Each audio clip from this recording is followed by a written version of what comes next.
Ladies and gentlemen, this is Captain Robertson here. As most of you have probably already guessed from the title of this video, the redone version of the Season 2 world save is now available for download on the Steam Workshop. But unlike the older world save, this new version, which I've given the title of Into the Unknown Dark Revelations, not only has been given something of an overhaul, with a lot of the old blocks now being replaced with the newer ones from some of the recent DLC packs, but I've also added a story for the players to take part in. It's nothing special and certainly not as extensive as what you'll find in a lot of the other scenarios online, or even as complex as what's in the Frostbite or Lost Colony DLCs, but it should give the average player around 2 to 6 hours worth of gameplay before they reach what can be considered the end of the story.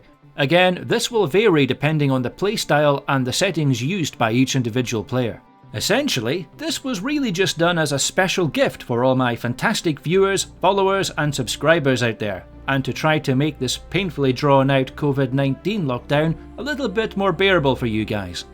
Now, staying true to the results of the poll I put up on my YouTube channel, this scenario is completely mod free and only uses a handful of scripts in order to keep the overheads as low as possible and to make it easier for when it comes to porting it over to Mod.io for the Xbox users at a later date.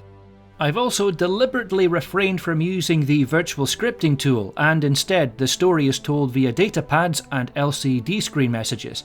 This was done for a couple of reasons. Firstly, the lack of any interactable NPCs in the default Space Engineers game, at least at the time of the recording of this video.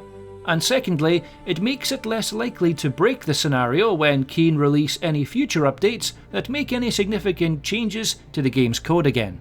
The datapads themselves can be found on the bodies of dead characters, as well as in unlocked lockers and freight containers that can be found throughout the world. Some of the logs you'll find will just contain the thoughts and feelings of the characters that typed them, while others will contain coordinates that can be copied and pasted into your GPS, many of which may lead to points of interest that will further the player's progression into the story. Regarding the story itself, it is completely optional, and the players can choose to just completely ignore it, change the settings to creative mode, and explore the world save at will. However, those who are willing to follow the story will be able to learn a little more about what's happened on Saburo, which has now been renamed Eden by the colonists, ever since Captain Robertson left the planet several years earlier. That's right, ladies and gentlemen, Into the Unknown Dark Revelations is set in early 2080, more than 2 years since Robertson left for the Sol system on Volander's Anvil, and a lot has happened during that time. The mysterious aliens known as the Thalyar have left Tau Ceti, their last message suggesting that their proximity to humanity would one day lead to some form of conflict, and that it would be in their best interests if the Thalyar themselves relocated to another part of the galaxy. With the Thalyar gone, the Terran Colonial Authority and many of the smaller corporations from the Sol system have since moved into Tau Ceti, setting up mining and manufacturing outposts, trading stations and research facilities, the largest of which being the Lake Vermilion Research Colony, which is currently the largest human settlement on the planet and serves as Eden's primary spaceport and commercial hub. With this sudden influx of colonists also came the requirement for highly trained personnel that were dedicated to their protection as well as to maintain law and order. Before too long, not only had the Colonial Defence Force been established, but the Terran Colonial Authority Marshal Service had also set up a temporary base of operations in Tau Ceti. And this leads us to the player's role in the story.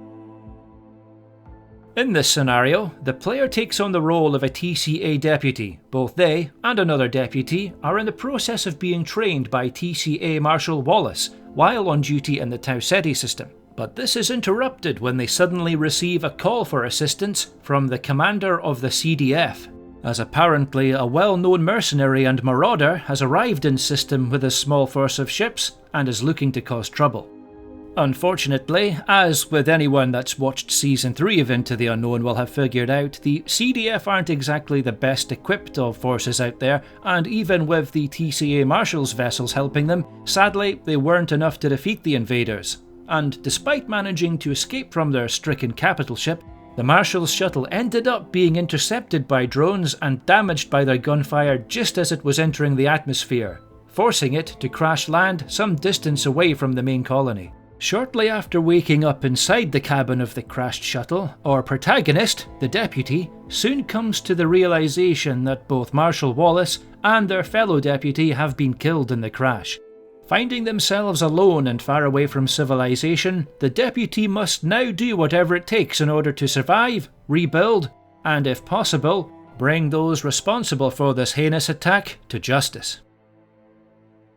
The scenario was designed to begin with the player starting out inside the crashed shuttle, but if that doesn't work, you can just select the medical room inside Red Mountain Base instead. As you progress through the game, you will find more medical rooms and survival kits that can be switched on, which will allow you to respawn from each of those new locations. This scenario is aimed at people that are already familiar with the Into the Unknown series, so as a result I've thrown in a couple of Easter eggs for those that are fans of the series, as well as a couple of MCU references as a nod to my colleagues Ian and Mary. Most of the said references are quite subtle, and they don't really take anything away from the story or sense of immersion, which is exactly what I was aiming for.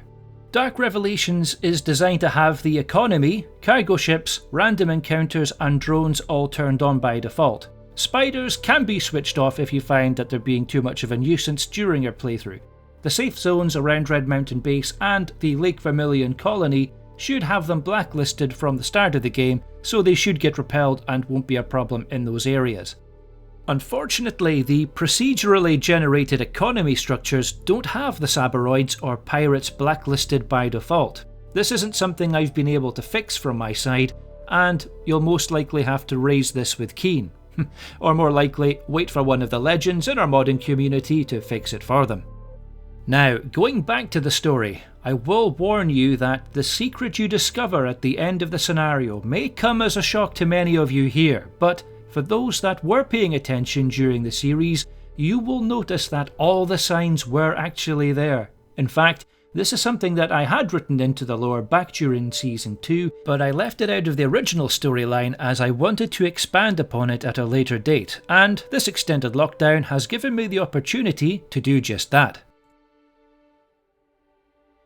Anyway, I don't want to give out too many details as that would spoil the experience. Instead, I'll let you guys play through this world save for yourselves. In a way, you're essentially taking part in your own adventure alongside Captain Robertson, as many of the events that occur during this story will be mentioned in the upcoming series I have planned. As you would expect, the world save can be found via the link in the description below. In closing, once again, I would like to thank all my brilliant subscribers, followers and viewers out there for all your support over the years. I would also like to wish you all the very best during what I'm hoping is the tail end of this coronavirus lockdown madness. I hope you guys have all managed to stay safe out there, and if everything goes well, I'll see you all again in the next video. Until then, have fun playing Into the Unknown Dark Revelations. This is Robertson, signing off.